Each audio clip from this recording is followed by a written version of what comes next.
በኢትዮጵያ ታሪክ እንግዲህ ለመጀመሪያ ጊዜ የውጭ ዜጎችን የመሬት ባለመብት ወይ ደግሞ የማይንቀሳቀስ ንብረትን ባለመብት ያደረገችበትን አንድ አዋጅ ላስተዋወቃችሁ። እንግዲህ በነገራችን ላይ አዋጁ አዲስ አይደለም፣ በ2017 የወጣ አዋጅ ቁጥር 1388 ነው። ነገር ግን ይህ አዋጅ ሶስት መሰረታዊ ቤዚክ ፊውቸር የሚባሉ የአዋጅ ቤዚክ ፊውቸር የሚባሉ ሶስት መሰረታዊ ነገሮችን እንመለከታለን። በነገራችን ላይ በታሪኳ ኢትዮጵያ ለውጭ ሀገር ዜጋ የማይንቀሳቀስ ንብረትን ወይ ደግሞ መሬትን የባለቤትነት መብት ስታጣቅም በዚህ አዋጅ ለመጀመሪያ ጊዜ ሰጥታለች። እንግዲህ እሱም አሰጣጡንና ከችመንት ወይ ደግሞ አያያዙንም በሚመለከት ልዩ የሆነ ፊውቸር አስቀምጣለች።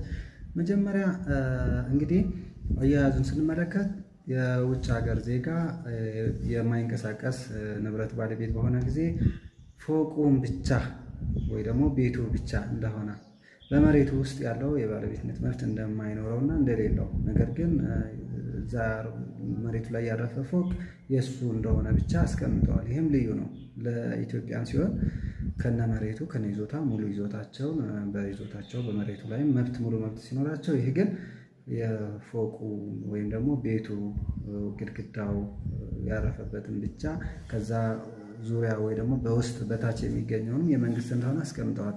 ሌላኛው አያያዝን በተመለከተ እንግዲህ ቅድሚያ ክፍያ 150,000 የአሜሪካን ዶላር ይከፍላል። እንግዲህ እንደምታውቀው መሬት የሚገኘው የከተማ መሬት እንግዲህ ከመንግስት የምናገኘው በሊዝ እና በሊዝ ብቻ ነው።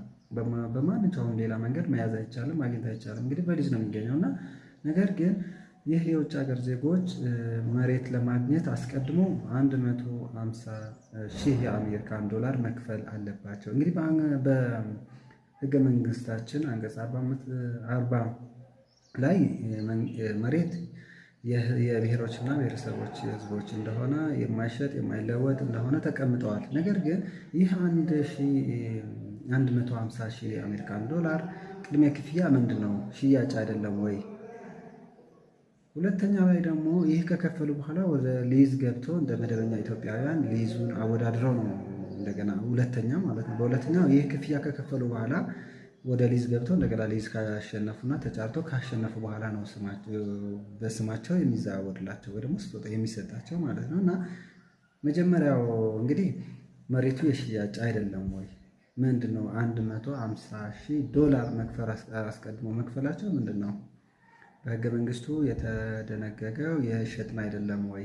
ከዚህ በፊት በህግ የተከለከለን አሁን ለምንድን ነው የተፈቀደው? ለምን ዓላማ ነው? ወይስ